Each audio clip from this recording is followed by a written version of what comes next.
And hello, movie fans, and welcome back to another episode of the Zone TV Movie Entertainment with me, your host Jonathan, once again bringing you my thoughts and movie review for the brand new Margot Robbie film, Wuthering Heights, starring Margot Robbie and Jacob Elordi and Hong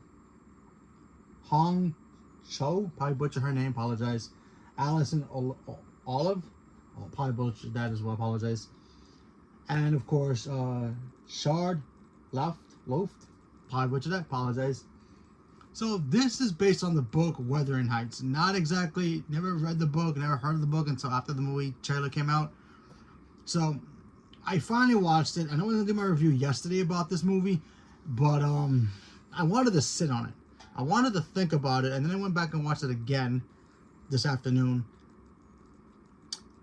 This is a very interesting film because if you look at the trailers, you're like, okay, it feels like a very old school, lovey-dovey film between two people who want to be in love with each other, and you know, they trying to find their way back to each other, right? Kind of like that, but it's not.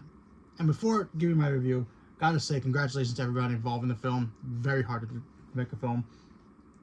So you have Margot Robbie, who plays Kathleen, or Kathy. And then you have Jacob Elordi, he's playing Heathcliff. They've been childhood friends since like forever, you know, hanging out, being friends, kind of like brother and sister in a way. Obviously, they grow up and, you know, Kathy's, you know, taste is a little bit more, you know, she wants to be rich, she wants to be glamorous, she wants to be this, she wants to be married somebody who has all that and can give it to her and more.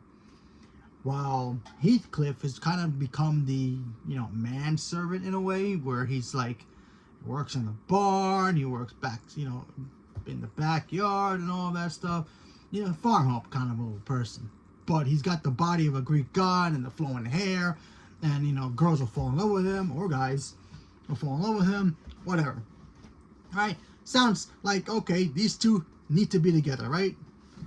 So it's like, you watching is like, are they going to be together? Because the whole flirtatious thing between the two of them, it's like it's like clawing out a door when you want to get out, and you know that that door is really thick, but you're clawing as hard as you can. That's exactly what their relationship was in this movie. You see the tension, you see the flirtatious moments that they have with each other, that they want to be together, but then something is like holding both of them back. Now with Heathcliff, you can clearly tell he's like, oh yeah, he's madly in love with Kathy. He's madly in love with her. Everybody knows it. She's like kind of in denial about it, and she's like, I love you, but I can't say the words, you know? It's like, you know, when you have a crush on somebody and you want to tell them how you feel, but you really just can't say it. Every time you're near somebody, it's like you kind of get that twitch where it's like, can't say the words or say anything, kind of like that. That's what Margot's character was. But then one day, he ends up deciding to just leave. Why? I'll let you watch that for yourself. He leaves. So she's like, okay, kind of disappointed, kind of like, wow, I thought you loved me. I thought we were going to be together. Oh, here comes the next rich, handsome guy. I'm going to hook up with him. Because apparently that's how it was back in the 1700s. They don't really clearly specify if it's the 1700s or 1800s, but either way, I heard people say 1700s, so I'm going to say the 1700s. So I guess back in those days, nobody went on dates. They just go, I'm rich, I'm handsome, you're hot, you could be my arm candy, whatever the heck they called it back in the day. Let's get married. Okay. That's how it was back then. If it was really that easy, I would be married by now. Anyway, just a joke, I'm just saying. But still, you know, if it was really that easy. But anyway, so they're together, they're doing the things until another day comes by where Heathcliff comes back and starts getting to the point where Kathy, Margot Robbie, it's like the point where, okay, I need to scratch this door down to be with the person I want. But she's now technically married, and she's made a vow to her husband / God to be faithful to him and not the other way around. So that's basically the gist of this film. And you get the romance, you get the heartbreak in here, the tragedy in here as well. because there is a tragedy in here. I'm not going to mention it because if you never read the book or heard about it, you want to watch it, you got to do it for yourself. So, how did I feel about this movie overall? I liked it. It was a very, very good movie. First of all, the cinematography in here is beautiful. Okay, the use of grayness with one specific color, and I'm gonna spoil the color because it's gonna be all over the movie. It's red. You're gonna see a lot of red in here, and I thought the way it was used with the mixture, the color of the grayness of what I guess the 1700s or even the 1800s will look like back in those days. Beautifully crafted. I thought that stuff was beautiful. So let's talk about the chemistry between these two. Margot Robbie and Jacob Elordi's chemistry was like if they were together in real life, you know, honestly, like they were like, wow, they actually play really well to get like you can feel like they want to be with each other. I mean, I'm not talking about in real life. I'm talking about like their characters, like really want to be with each other. You feel that tension. But, and then you probably wondering, oh, who do you root for? Do you root for Heathcliff or Kathleen? I'm going to be honest with you. Don't root for any of them. You're not going into this movie to root for them. You're going into the movie to kind of learn a lesson about life and about, you know, love and how love can also be tormented for you and vice versa. Because I'm telling you right now, both their characters are kind of crummy. They're crummy. Yes, I'm calling Margot Robbie's character crummy because she does things in this movie to mess with his mind, and it's kind of creepy. And him? Oh, him, Mr. I got the abs, I got the face, everybody loves me, I'm the new hot guy Hollywood. Yeah, his character complete crummy times 2. I'm not talking about Jacob and Sal, I'm talking about his character in the movie. The Heathcliff character, completely crummy. He does things to get into Kathy's head, crazy. Like, do guys actually do that kind of stuff to girls? Is kind of crazy. But either way, what she does to him too is like, oh well. Now, normally I would have been like, okay, she does it to you, you do it to her. Not in this sense, because honestly, he pushes buttons in here. There's a scene in here, and I'm not joking about it. I don't want to spoil it too much, but the other actress, Alison Olivia, probably butcher her name, apologize. She plays Isabella. Now, she plays the ward of Margot's character's husband. You know, she, hangs around. He teaches her how to be a young, proper lady and all that stuff, so she could one day meet the man and then get married and be rich too, right? She's like in her 20s. I think they say she's in her 20s in the movie. And, obviously, she sees Jacob's character, handsome, rich, successful, charming at sometimes during, when people are around.